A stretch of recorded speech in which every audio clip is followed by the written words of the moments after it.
Well, hello, Kate. Thank you so much for being with me today. I'm so stoked for this conversation. Before we dive in, would be lovely to just know who you are. Tell me your name, tell me about Benny, and maybe just the short story of who Benny is and how it got started. Awesome.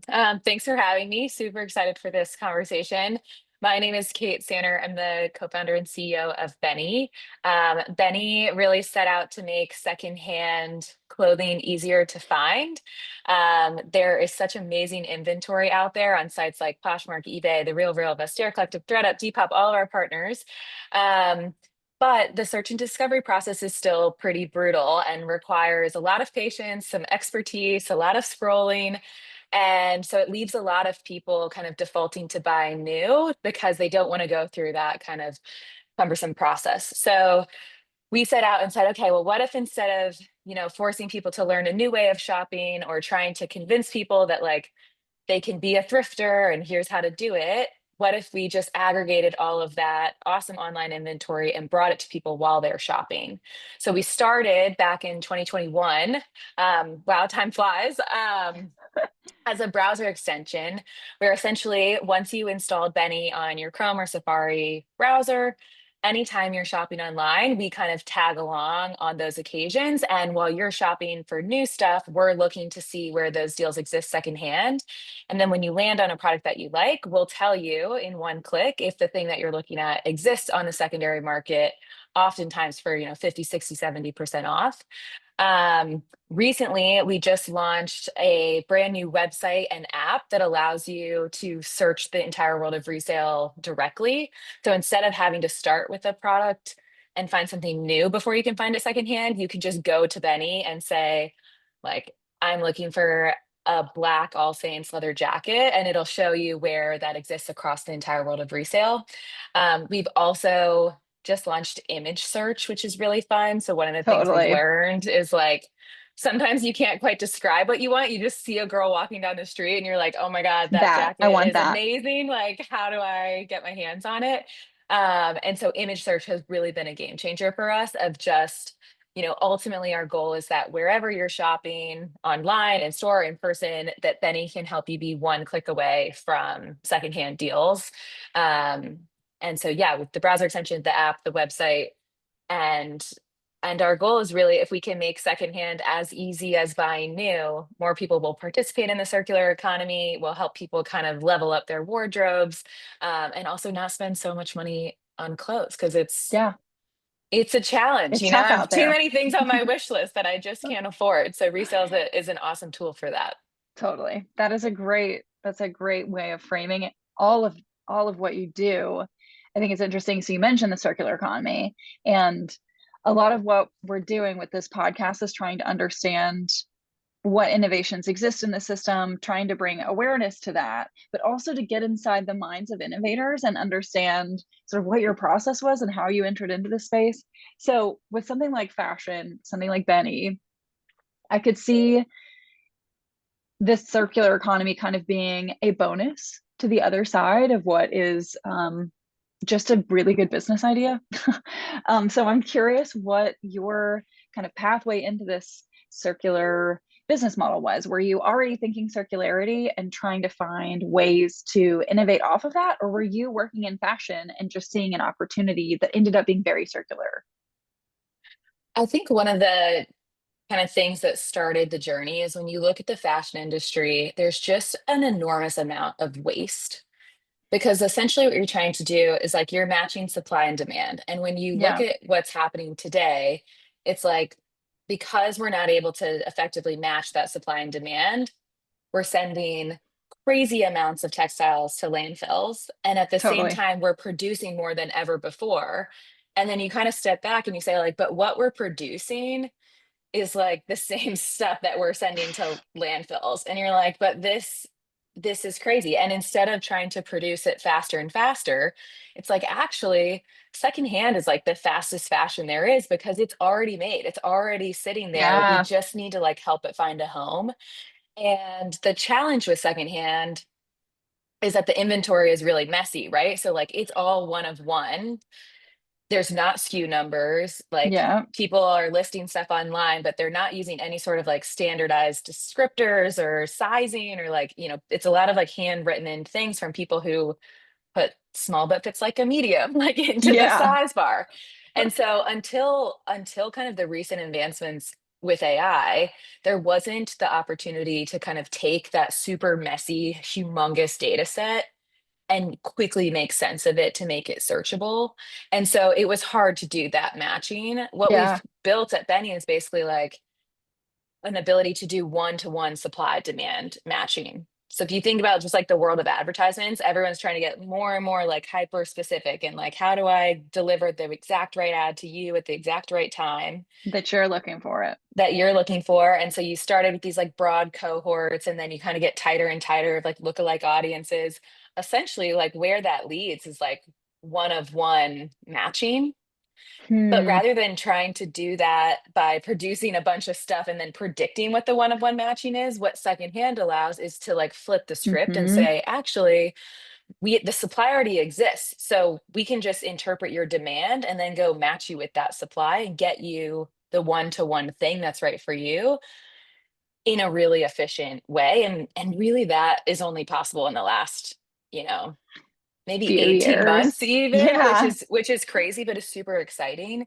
I think to your, back to your question though, it really is this idea of like, we didn't, we started with this um, kind of clear understanding that the best way to change behavior. Oh, did I lose you? Yeah. Sorry. Can you just repeat the last thing that you said? Sorry, my Yeah, internet went up a little bit. no worries. Oh, okay. We're still good. Yeah, we're good to go. Okay. Um, yeah, I think the biggest thing is back to your original question around did we set out from a sustainability perspective? And like, yes, that is super core to the mission.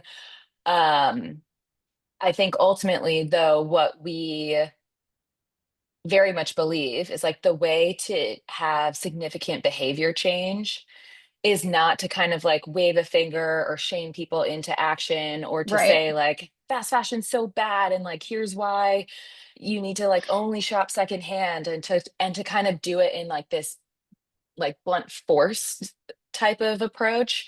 I think instead the approach that we've always taken is like people want to shop sustainably. People want to make smart decisions. Ultimately, everyone has constraints in time, constraints in Totally. money, and desires. And those desires are like, I want to have a great outfit to wear to this wedding. I want to feel confident going into like, my next meeting. I want to feel good in this stuff. And so really getting so deep in our understanding of like who is the shopper and why are they making the decisions that they want.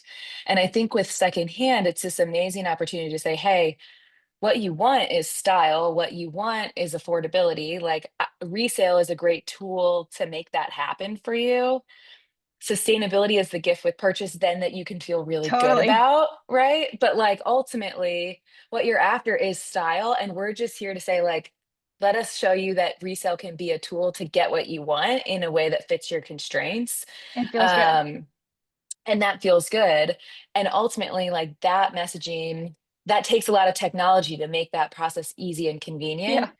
But if we can do that, what we've seen is like when you kind of arm people with information and say like, hey, you can get this full price, or you can get this better quality thing at the same price, or you can get this full price, or you can get the same exact thing at a much cheaper price, like the decision becomes really obvious. And at that Totally. point, you can actually like really drive significant behavior change towards a more sustainable future by not leading with sustainability at all. And that Right. is when you're kind of like, okay, we're really on to something that This is can a real solution. become mainstream. Totally. Totally. Totally. I think what's interesting about circularity and talking with innovators is this idea that so many people think that in order to be an innovator, you have to come up with this brand new idea that nobody's ever thought about before. And then you have to completely change the system. And that just feels, at least for me personally, very scary and huge and not enticing. But what I've noticed more in speaking with innovators is that oftentimes what's actually happening is you're tweaking some part of an already existing system or framework um, to make it something new and exciting. I'm curious how you think about that because it sounds like some of the tweaks that you've been making are search engine optimization. You've been thinking about pairing using like AI algorithms that we've been building and learning about. So, what are some of those tweaks to the system that you feel like you've been making um, in order to make this innovation happen? Yeah, I think ultimately there's lots of tweaks and you're kind of getting better every day. I think when we're building, what I think a lot about in terms of driving like a sustainability agenda is really understanding like what who are all the people at the table, who are all the stakeholders, Mm-hmm. and what are their incentives. And I just like really believe that like people just act in accordance to their incentives, right? It's like when you're running a business, it's like you do what you measure because people are incentivized to like hit the To do it. metric. Mm-hmm. You like businesses are trying to like generate revenue. They're trying to sustain, they're trying to grow. They're trying so like things when you're trying to kind of go against like if you're trying to implement things that go directly against people's incentives, it's a really hard uphill battle. I think where the creativity and innovation comes in is like really head on Yeah. acknowledging what are people after, what are their incentives, and how do I get creative about saying like, how can this be a win-win? How can Yeah. how can I help? What are you really after?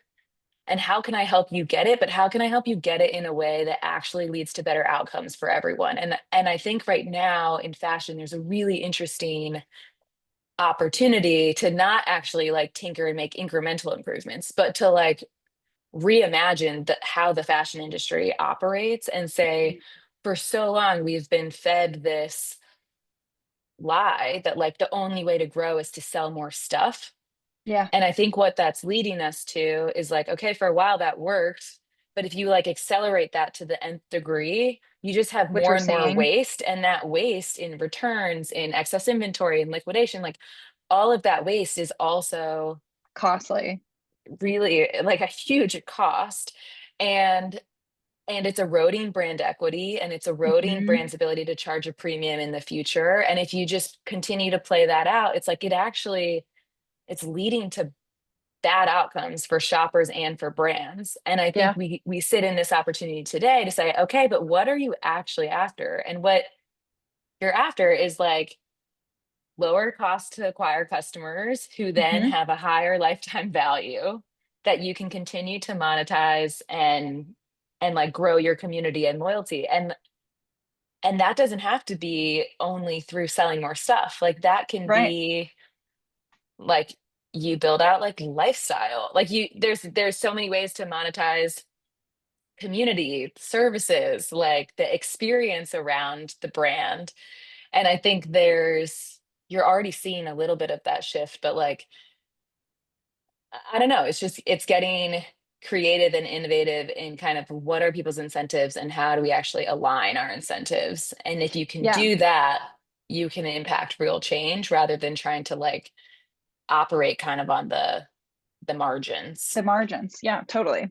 I was really excited by, so just so everyone knows, I met Kate at Climate Week. And one of the pieces that we were talking about afterward is that brand community and engagement. And I had never thought about it this way, where the opportunity that you have in fashion is to go back to storytelling. I can't remember if that was exactly you that said that, Mhm. but that's what fashion, what I like about fashion is that I get to walk out my door and express myself in some way, that I'm connected to different pieces of what I feel like are my identity.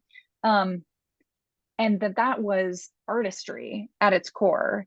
And this ability to move away from fast fashion is actually an invitation for people for brands to come back and to be creative again. And then instead of being caged in this idea of this race to the bottom, there's actually, you get to be free and Yeah.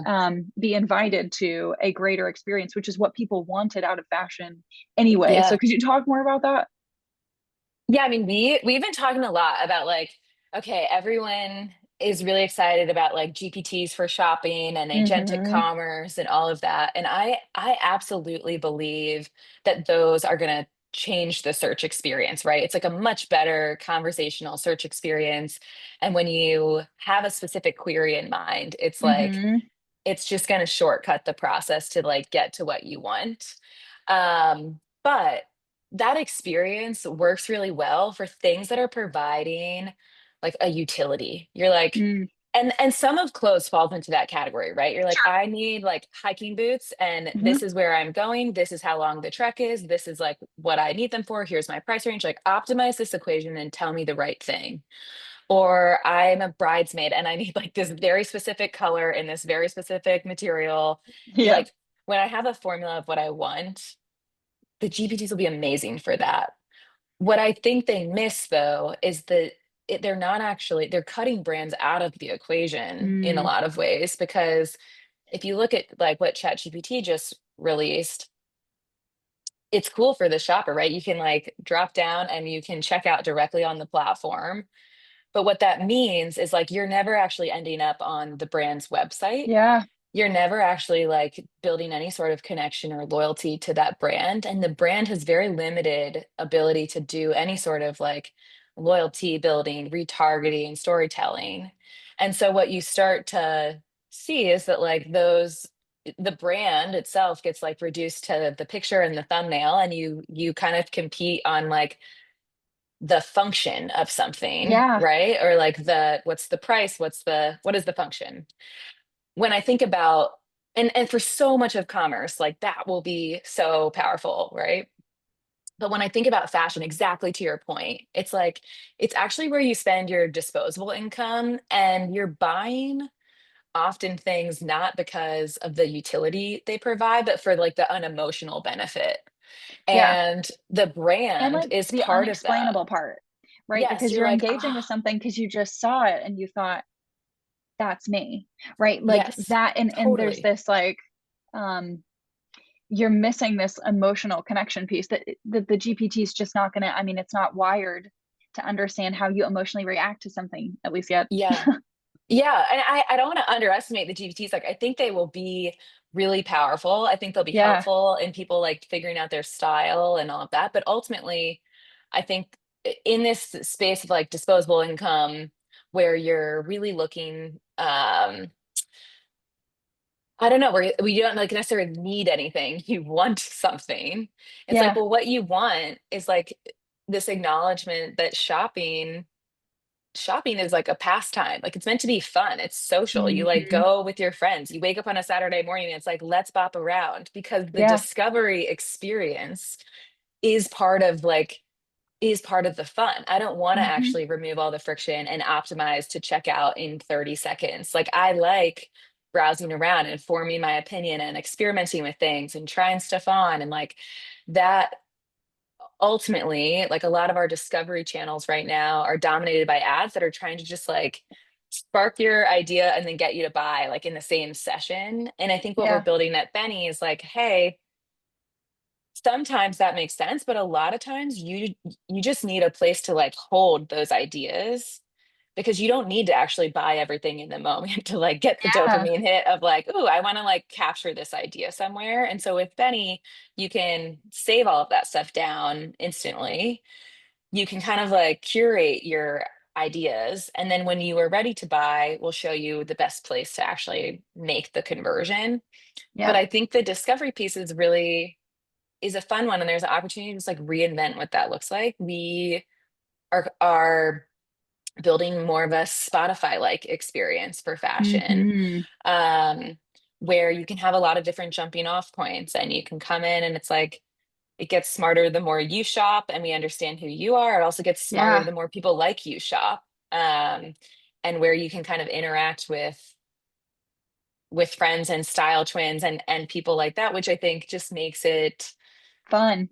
makes it fun. And it's like there's still conversion on the other side of that, but it's Totally. not it's optimizing for the experience rather than optimizing for the speed of transaction. Yeah. um and then I think the last point to that, as we kind of loop back to brands, it's like, well, in the experience there's so much rich data that can help inform how brands make decisions and how they engage with their communities and who their shoppers actually are. And so like that experience, there's other ways to kind of like monetize the experience and the understanding of like how are people kind of moving about in this space as they explore instead of just only monetizing on the conversion Right. side. Yeah, I think that I completely agree with you. I'm probably a power user for a lot of GPTs at this point. I see a lot of promise and value. And I think when we look at least the United States and we're thinking about the kind of the stratification of people and the lost connection and loneliness and these things that we're hearing about and this, generation of anxious people. And I think that there's no way that you look at this moment in time and don't think that people are going to move toward connection and that they're going to move toward a shared experience because they're, even if it's not tomorrow, right? We as human beings are going to find each other again and Yeah. find joy in that. So being there for that moment, that's a lot of what I think about too in terms of innovation is yes, you have the businesses that are going to kind of come onto a trend and latch on and then ride Yeah. that momentum. But then you have those that see where we're going and they race there first and they create their mark. And that's a lot of what I see in Beni. Um, I'm curious because all of this sounds like it's going so well and everything is kind of moving in this really fun direction. And for folks who are interested in innovating in this space, I would love a small peek behind the curtain to hear kind of what's challenging and how you're thinking about that and the ways that you're leveraging your network or yourself to kind of to meet those challenges head on. How is that showing up for you? Yeah. I mean, I think the biggest thing for us is like we're a small fish in a very, very big ocean. Yeah, um, and things just take time and resources and ultimately the industry right now is set up around affiliate, around like advertising being the leading monetization channel. Like that's what people kind of understand. And so that's where we started from a monetization perspective. And I think we will like keep that as core to our business until we're at a scale where we have more of a seat to kind of change how we operate. Um, I think it's a really interesting time right now where like ChatGPT and Google Shopping, like there's just giants that are gonna kind of set the standard and like the decisions they make will have ripple effects through the entire everyone. industry. And so I think what we are most focused on right now is saying like there's some things that we can't necessarily know about like what the new standards will be.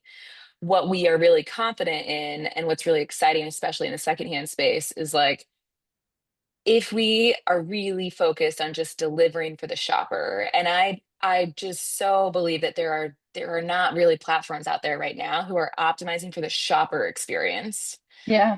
Um, so if we can just stay true to that and optimize for the shopper experience, like you own the shopper and the trust of the shopper. And I think in the future, like we're moving from an attention economy to one where like attention is cheap and there's so much noise. And what actually matters is like trust and Yeah. curation. And like those relationships are really the are like gold.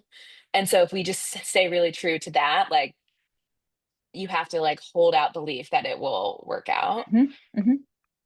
But you gotta, you're also like In the raising meantime, hustling capital. to, yeah.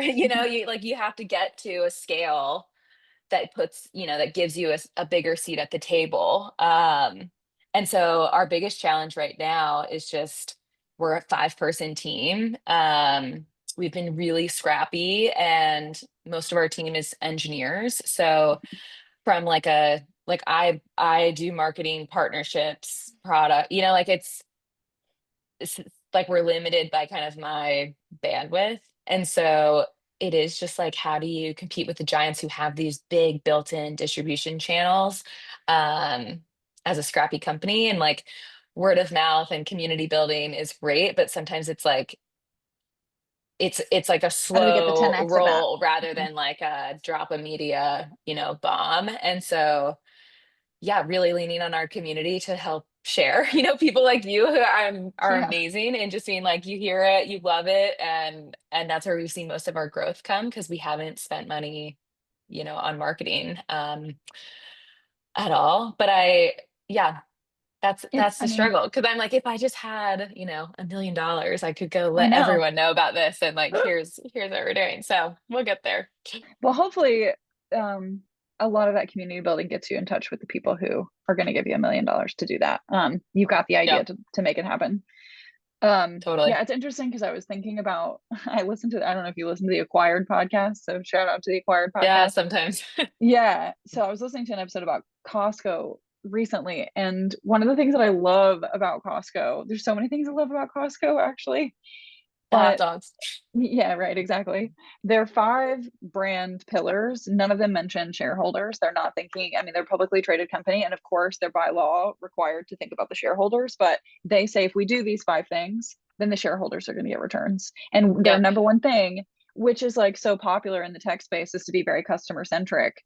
But they Yep. are not saying we are focus on our customer. They're saying we want to deliver the most value possible Yep. for our members. And the result of that has been, I can't quote this directly, but I want to say it's like 380x growth from 1985 or whatever. So Yeah. you fact check me on that. But I love the idea that if you actually do quote the right thing, but if you're actually thinking about what people want and you're listening to them, then from a human perspective to a business perspective, that's going to land you in a better place 99 Yeah. times out of 100. Yeah. So I'm really just captivated by the way that you're thinking about that. So I just a think couple, too, or yeah, just go for just it. like on that point, what I think is so interesting is like, as we move to a world with AI, like you suddenly have limitless choice. And Yeah. so in a world with limitless choice, I think people just start asking really different questions. And so if you Mm, think about what people want, it's like, I don't want more stuff. yeah. Like more stuff and more stuff and more stuff, like, isn't increasing my satisfaction. I want more style. I want more confidence. I want, you know, more time back in my day. Like, and so to that point, it's like it feels at odds with how the industry is set up today to just try to get you to buy. But it's like, if we stay rooted in the shopper, there's ways to monetize delivering them the things that they actually want. Actually want. Right. And Because that's that's what really they're going to come fun. back for. Yeah. Yeah. So yeah, I love that. And I'm a big Costco fan too. Yeah, for sure. Okay, a couple more questions. So as I've spent time in the space, I think a lot about trade-offs. So, what are some of the trade-offs that you're making and how are you thinking about making them? I mean, it's a broad question, but specifically when it comes to businesses, you can't do everything you just said that you only have so much time, you're one person. Yeah. So could you talk to innovators and people interested in this space about your personal trade-offs? Yeah. I mean, I think from a company perspective, we've been on an interesting journey where in the beginning, like, we did have a kind of a marketing team, and Mhm. focused a lot on community building, and we really did so much user testing and like validating of like, if we make it simple, will people do it? And then ultimately got to a point where it was like, okay, the demand is so clear. Like, Yeah. the shopping experience is broken, the demand is so clear. The thing that we need to de-risk is not whether there's a market of people that want this product, it's whether we Hmm. can actually go build the tech to serve it, to like Hmm. do what we think it needs to be, like Like to what needs to build the tech happen? that will allow for that to be possible. Yeah. And so, we were seeing like amazing growth. And at some point, at the beginning, at the end of Q1 of this year, we kind of had to make a hard decision, which was like, we need to shift all of our resources into the product and engineering side, because the demand is not the thing that we need to de-risk anymore. Like, the demand is obvious. What we have to deliver is an amazing product that can do all of these things. And so it's scary to be like, all right, the sexy metrics are growth. The trade-off is like, we're going to not have all the sexy metrics, but we got to go heads down and go hard at delivering the tech. Yeah. um, and now we're just starting to kind of prepare to kind of come out of that season Snap of back. like, heavy and excited for the opportunity to kind of reinvest on the marketing side. But I think when you have limited resources, it's like you're making those trade-offs all the time. It's like, okay, ultimately my job as like a seed stage company is just de-risking things. It's like, what's the Yeah. riskiest assumption here and how do I de-risk it? Yeah. So you're like, is there a market? Like, yes, there is. Like, do we have the Perfect. tech? Now we're like, yes, we do. Is it defense? Like you kind of keep working down the list to say, what are the things that keep me up at night of like, why will this business not work? Let me go Mhm. de-risk those things. Um, because you can't do all of it at once. You have to be like, this is the risk I'm like laser focused on right now. That's a brilliant And way of that, thinking about it. yeah, yeah.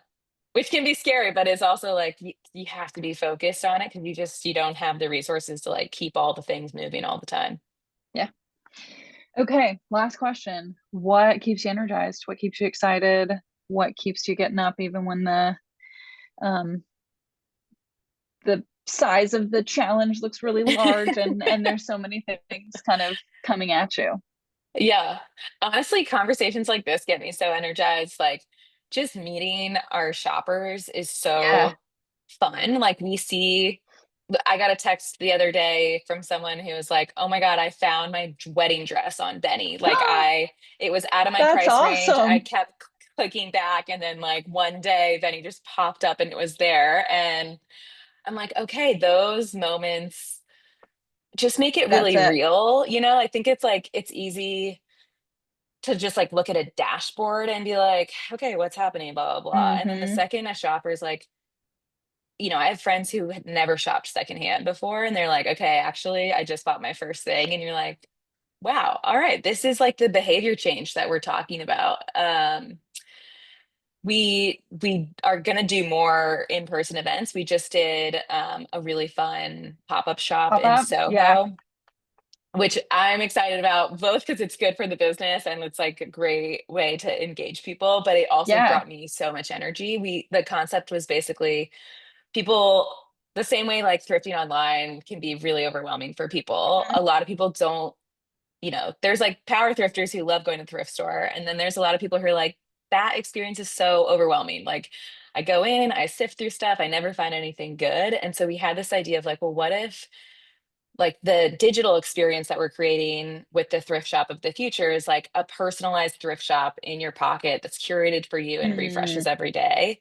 And we were like, what would it look like to bring that experience to life in person? And so rather than just having vendors come in with like an open brief of like, bring whatever you want, we were really targeted and gave them this like detailed Oh, lookbook of fascinating. basically like, hey, we want like all fall essentials at this price point. These are the brands that like, we know people are looking for. These are the items. And so they then were able to Wow. source those things. And then when we communicated it to our audience, it was like, hey, this might not be for everyone, but if this is your vibe, like this This is you. store is going to be like your dream shop. And I'm really excited to continue doing that over time. Like imagine if you could walk into a thrift shop and it was like all larges. And you're like, Yeah. great. Now I just know like I'm a large and I like all of this is going to fit me, Yeah. or all like against specific categories. So more to come on that, but So fun. that stuff just gives me so much energy because you really are just saying, if you make it easy, like it becomes obvious. And so, how do we make it more approachable for people? Yeah.